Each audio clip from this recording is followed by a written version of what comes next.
I'm Monica Wilson, and I'm with GAIA. That's the Global Alliance for Incinerator Alternatives. I work on our US and Canada program, and I'm honored to be addressing you today, along with the many wonderful and visionary people you're joined with. Zero waste is a global trend, and because GAIA is a global network, we have the privilege of being engaged in many innovative and zero waste models all around the world. So I'd like to introduce you to GAIA's coordinators in Europe, Jean-Marc Simon, and in Latin America, Magdalena Donoso.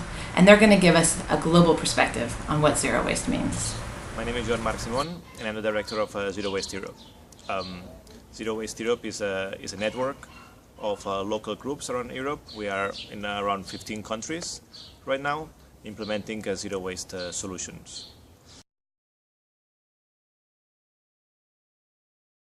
Well, zero waste means people, citizens really taking control on the future,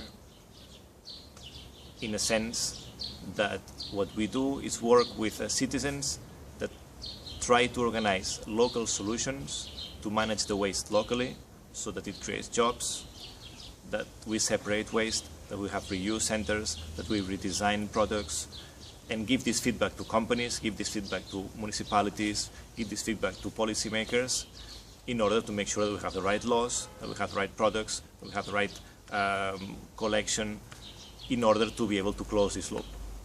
And what we do in Zero Waste is that, really, try to help communities to regain control on the management of resources.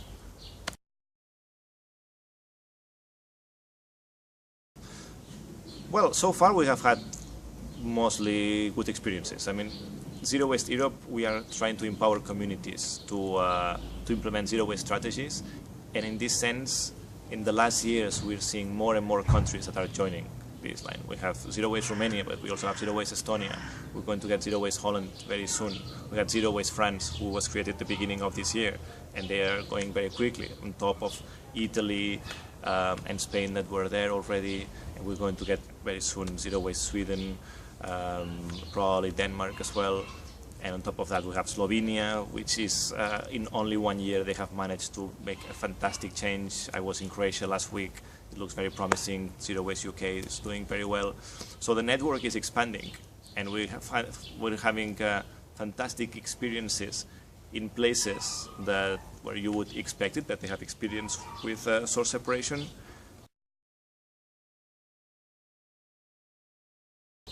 It's clear that the European policy is to recover materials. Europe is the poorest continent in the world when it comes to resources. We don't have resources, and our competitivity and our sustainability in the future depends on how well we manage to close the loop of resources. And this is not an NGO agenda, this is the agenda of the European Union today. So 20 years ago, we were maybe fighting each other, but now we go hand in hand. We agree that we don't have resources, we have to recover what we have in Europe.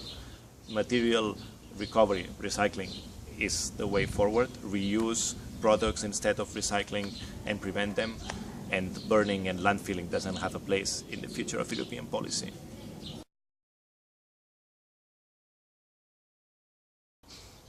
The message to the world would be that we have to choose. We are in times where sustainability is at hand. We have the most educated generation in the human history. At the same time, we are in the most difficult situation in the history of humankind. We have the possibility to destroy ourselves, but we also have the possibility in our hands, thanks to our knowledge, and thanks to the practices, and thanks to the citizen engagement, to really get out of this with a better society. And zero waste is a way to unite people and to make them work together to make a sustainable future. I'm Magdalena Donoso, coordinator of GAIA's network in Latin America. I'm happy to share the most exciting news for zero waste in Latin America with you. Costa Rica just passed the first national incineration moratorium in Latin America. When I visited there recently, civil society was fiercely fighting against dozens of incineration proposals there.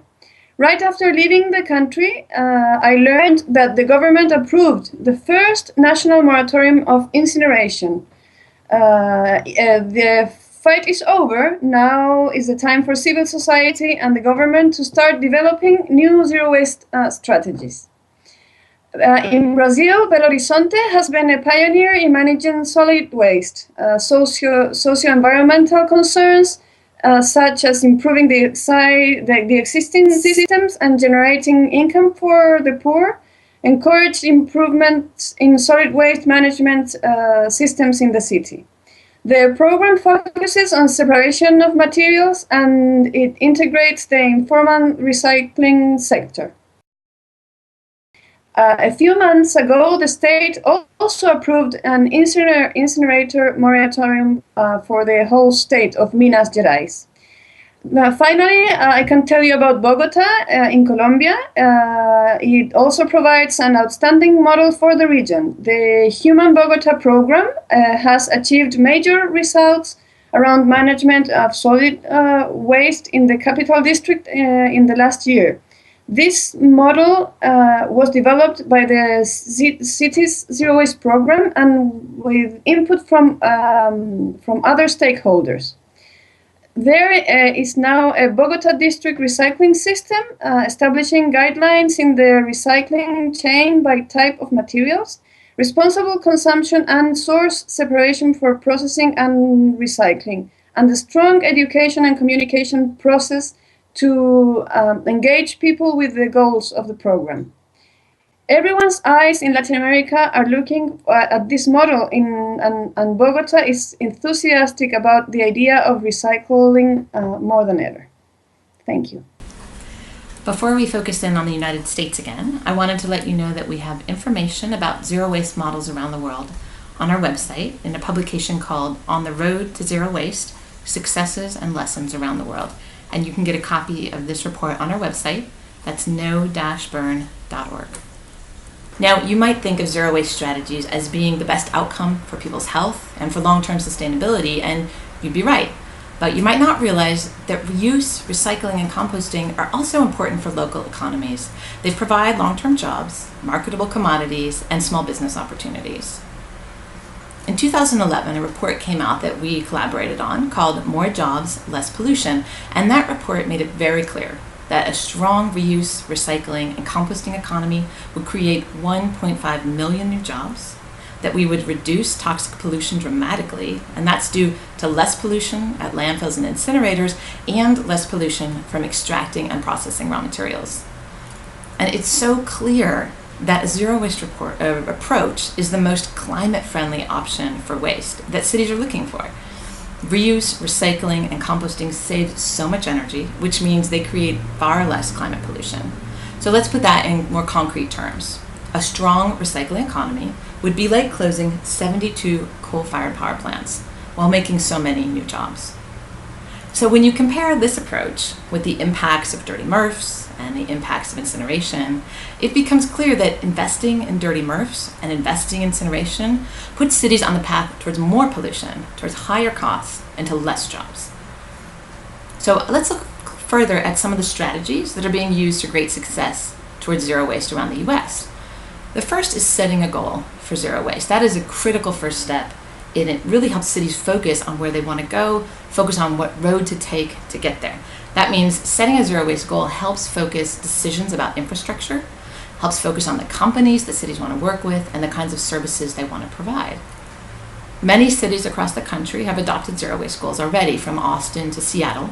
I live in Alameda County, California, and we have a population of about 1.5 million people.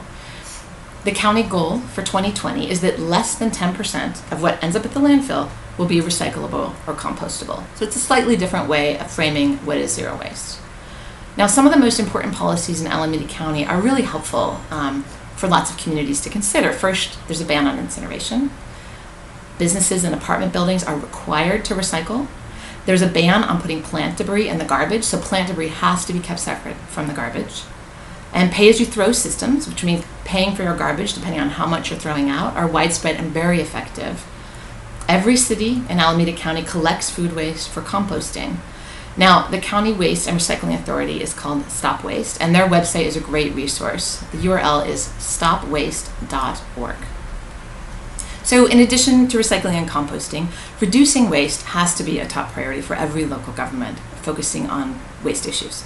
So many cities around the world are implementing new rules to do this, such as banning plastic bags or paper bags, requiring food takeout containers to be recyclable or compostable, and encouraging the public to buy less wasteful products. I want to move over now to another hot topic in zero waste, which is composting. And if you've looked into the benefits of using compost, you know that making compost avoids the creation of methane in landfills, and that's hugely important. And using compost means that we have healthier and more resilient soils. Using compost saves water. It has so many other benefits for soils and for healthy food. And in addition, there's a growing body of research showing that composting is also a way to store carbon in soils. And what I mean by that is when compost is applied to soils, carbon is absorbed, and some of that carbon ends up back in the air, like you can see in this diagram. But the exciting part that we're understanding more and more now is that some carbon stays in the soil for the long term. And that means that everything that we can do to return compost to the soil is going to be taking carbon dioxide out of the air. And from a global perspective, I'm sure you can understand how important that is. An excellent resource on composting, including a new guide to community composting, is the Institute for Local Self-Reliance. And you can find a number of new reports on compost there. It's ilsr.org. So I want to leave you with a last thought about where zero waste takes us over the long term. If you have worked really hard at putting your recycling in the right place, putting your food scraps in the right place, reusing and repairing and buying products that fit into those systems, it's really inspiring to see how little is left over. And it's really eye-opening to realize that the culprit of waste is bad design. Plastics, multi-layer packaging, and other junky products and packaging are being designed for the dump or built to be burned. They're not being designed enough to fit into the systems that we have today. And the reality is we cannot let this small amount of material be an excuse for building new polluting incinerators or an excuse for burning waste in cement kilns or coal plants or other facilities. So what I'm saying is we have to work together. Cities and others need to demand that brands design safe, recyclable products and packaging and not burden cities with junk and with garbage. And we have to demand that designers and manufacturers do better. So I look forward to continuing the discussion that you're having today. Please contact me and have a great summit.